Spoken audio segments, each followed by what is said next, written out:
TVN 한국교통방송입니다.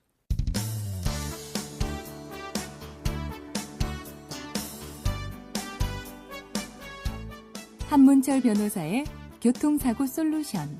이 시간 진행해 한문철 변호사입니다. 여러분 안녕하십니까? 시골길 꼬불꼬불한 길 많지요. 산길 비탈지면서 꼬불꼬불한 길이 많습니다. 길이 넓으면 그나마 다행인데요. 편도 1차로 도로도 있고요. 또는 중앙선이 없는 도로도 있습니다. 중앙선이 없이 차 2대가 교행할 수 있는 곳입니다. 천천히 올라가고 있어요. 그런데 곡각 지점이 있습니다. 커브길. 올라가는 차는 오른쪽으로 돌아야 돼요. 내려오는 차는 왼쪽으로 돌아야 되고요. 그런데 갑자기 트럭이 보이는 거예요. 트럭이 가상의 중앙선은 없지만 길 가운데 마음속으로 선을 긋는 거예요. 그 가상의 중앙선을 중심으로 해서 서로 오른쪽으로 가야 되죠. 그런데 트럭이 가운데로 오는 겁니다. 가운데로 오면은 부딪힐 수밖에 없어요. 올라가던 차가 내려온 트럭을 보고 오른쪽으로 붙으면서 올라갈 때 물론 오른쪽으로 붙어서 가고 있었어요.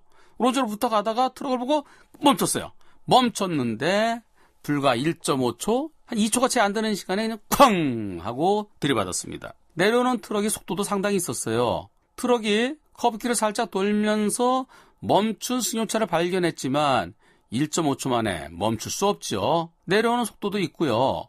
또 위험을 느끼고 뭔가를 발견했을 때 곧바로 못 멈추죠. 위험하다, 브레이크 밟아야지 하는데 0.7초 내지 1초 걸리잖아요. 그 시간 걸리고 그래 브레이크 밟히는 순간 그냥 부딪히게 됩니다. 올라가는 차는 완전히 날벼락을 당했어요. 과실비율이 몇 대 몇입니까? 라고 질문하는데요. 제가 100대 0이라고 답변 안 했습니다. 올라가는 차 오른쪽으로 붙어서 가고 있고 또 트럭이 보이는 순간 멈췄는데 그런데 제가 100대 0으로 답변 안 했어요. 왜냐하면 꼬부라지는데 거기가 내려오는 트럭은 자칫 잘못하면 오른쪽으로 가면 벼랑으로 떨어져요. 올라가는 차는 산 쪽에 붙어 있고요. 그런데 그 꼬부라지는데요. 볼록 거울이 하나 있었습니다. 볼록 거울을 잘 보니까 트럭이 보여요. 저 앞에 트럭이 가운데 쪽으로 오는 게 보입니다. 그러면 트럭이 보였을 때 한 2.5초는 되는 것 같아요. 그때 빵 해줬더라면 그럼 트럭이 속도를 미리 줄이면서 오른쪽으로 붙을 수도 있었겠다는 생각이 들더라고요. 그래서 100대 0은 아니고 불박차에게도 10% 정도의 과실은 있어 보입니다. 10에서 많으면 20%까지도 생각할 수 있겠습니다. 라고 설명했는데요. 볼록 거울 있을 때는 볼록 거울 봐야 됩니다.